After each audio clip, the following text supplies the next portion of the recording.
We have to prepare our economy for the next steps, and the next steps will be the green economy. So, like here, green aluminum, I want that we be the leader for the battery.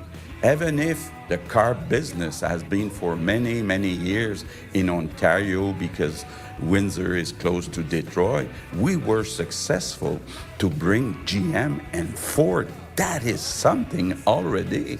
Oh, big changes underway in the automotive industry. Anyone who's keeping track of what's happening in automotive knows that we are going through some crazy times. Premier Legault there, that's who you heard, talking about some of the shifts on supply chains and where things are going to be produced when it comes to electric vehicles.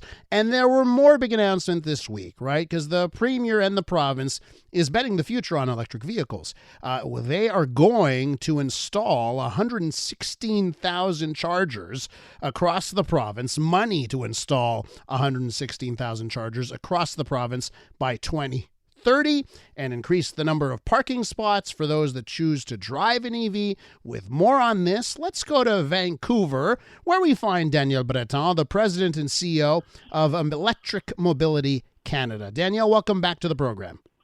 My pleasure to be there. First things first, Daniel, and I know because I'm on Twitter, you're on Twitter. I see you tweet about EVs. I tweet often about EVs. Whenever I tweet about electric vehicles and what is happening in the market, I get bombarded with so many skeptics, so many people who think that electric vehicles are frauds, they're not actually good, they're going to go away. And I want to know, why do you think someone can understand how a high-definition television set can go from costing $3,000 for a 32-inch screen 15 years ago, and now it's a 75-inch TV for $500? They can understand that technical progress and how things get better and cheaper, but when it comes to electric cars, they don't understand it. Why do you think that is? When it comes to electric cars, there's so much skepticism. Well, I don't know if you remember back in 2007 when Stephen Ballmer was interviewed, from Microsoft, Yes. was interviewed by someone on NBC regarding the arrival of this new expensive phone that he said nobody would buy because it was too expensive. He was talking about the iPhone. Mm-hmm. So he was laughing and he said, people won't never buy, more expensive iPhones. But when people realized that the iPhone technology, which has been embraced by every phone manufacturer nowadays, was such a leap forward that eventually, everybody has a smartphone today. So for electric vehicles, it's the same thing. Mm-hmm. So people think it's expensive, it's complicated, it's a different thing. I'm worried. But let's face it, if you look at sales numbers, the U.S. has reached 10% EV sales in June of 2023. Canada has surpassed 10% in the second quarter of 2023. And Quebec is at 18.4% on EV sales for the second quarter of 2023. So sales are growing exponentially. It's actually a growth between Q2 of 2022 and Q2 of 2023 in Quebec of 65% in 1 year. And Daniel, let's do the math for some listeners who are still skeptical. Quebec's at 18.5% right now. New vehicle sales are electric. BC's at 20, right? And right, yeah. So they're the same ballpark about. If we're seeing exponential growth, use your magic crystal ball. If we do this interview 2 years from now, September 2025, what's the number you would be telling me? In Quebec, we should be at approximately 30 to 35%. 35% at least. Yeah. Yeah. Yeah. Gotcha. So more than a third. So with that in mind, give me your take on the province's strategy when it comes to attracting business and now the announcement on the chargers for Quebec. What's your take on this strategy by the Quebec government? Well, it goes beyond Quebec because, this is, I would say, coordinated with the federal government as well. I was at the announcement earlier this week in Granby. I was sent the document for the charging infrastructure strategy 2 days ahead of the announcement because I'm working on this full time. So I know that the federal government and the Quebec government and the Ontario government are working very hard to attract investments beyond just the charging infrastructure. Just to give you an idea, one of our members is Unifor. So it's the auto sector union. Mm-hmm. So in the last 20 years in Canada, auto manufacturing investments from a North American point of view, Canada had 6 to 7% of all the investments in North America between Canada, the U.S., and Mexico. Now we're at 20% of North American investments. This is significant, and it is taking the auto sector in Canada, which was basically on a slow decline, to a rebirth. So this is huge. This is super important. And when we're talking about infrastructure for Quebec in particular, keep in mind that now we are at approximately 200,000 EVs. The Quebec government is aiming for 2 million EVs by 2030. So in 7 years, we will have 10 times more electric vehicles on the road.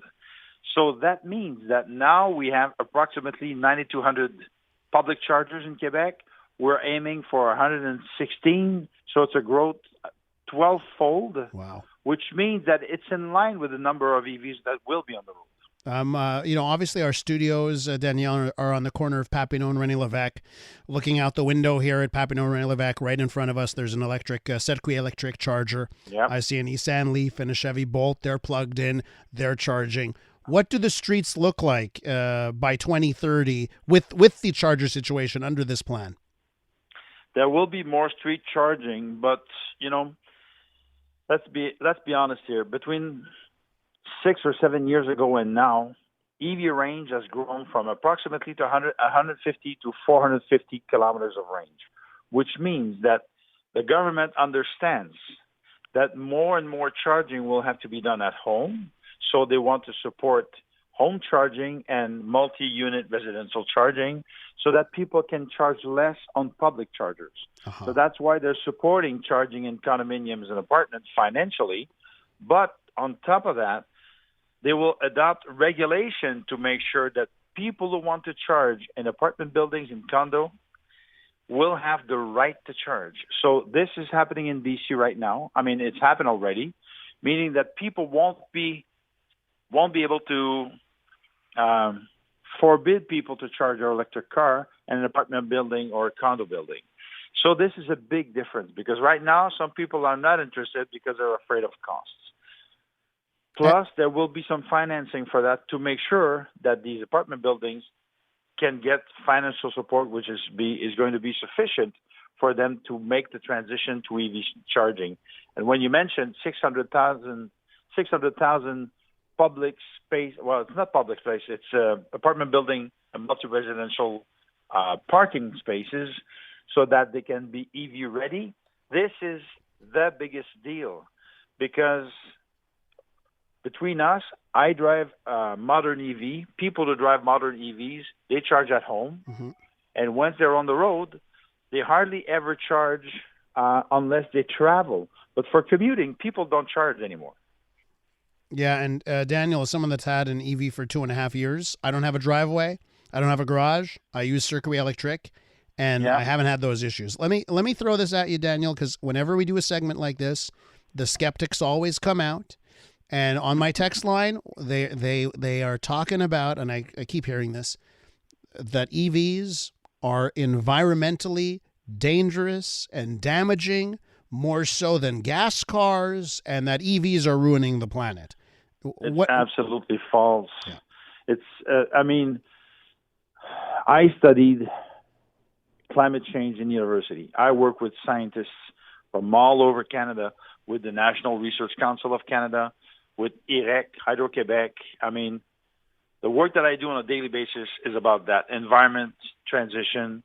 So when people say that EVs are worse for the environment than gas vehicles, I'm sorry, that's just plain false.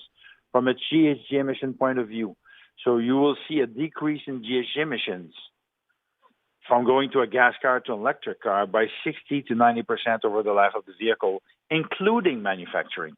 Let me give you just a very simple example. People don't know this, but during the time that they will use their vehicle, meaning if the vehicle is approximately going to last 300,000 kilometers, the vehicle will emit approximately 40 times the weight of the vehicle. That's just GHG emissions, which contribute to climate change. If you want to talk about air pollution, which is different altogether, actually, most of the air pollution in Canada comes from oil and gas and transportation. Yeah. It has been established by Health Canada that air pollution has an impact of $120 billion a year and 15,300 deaths yearly, which is 8 times the death toll of car accidents. It's Daniel. It's crazy, Daniel, that the people are actively fighting for worse air. You know, like it's really crazy that. But you know what, Daniel there's something happening where there's a successful campaign to make EVs look bad. Where do you think where do you think that's coming from? It's coming from misinformed people and particular interests who do not want this transition. Obviously, all companies are not interested in the EV transition because, they will lose money in the end. Yeah. So to me, this is part of the equation. And we know that in the U.S., there has been some financing done by some special interests in the oil sector to make sure that we don't accelerate this transition. But even some car manufacturers who are, let's face it, caught with their pants down with the EV revolution are trying to slow down the transition because they're not ready. How can you be ready when you are a car manufacturer that has either been uninterested or been fighting against the transition to EV because this really hurts their old business model? And the bottom line. Daniel, we got to leave it there. You'll come back real soon. It's great talking to you. Thanks so much. Have a good day. That's Daniel Breton. He's the president and CEO of Electric Mobility Canada.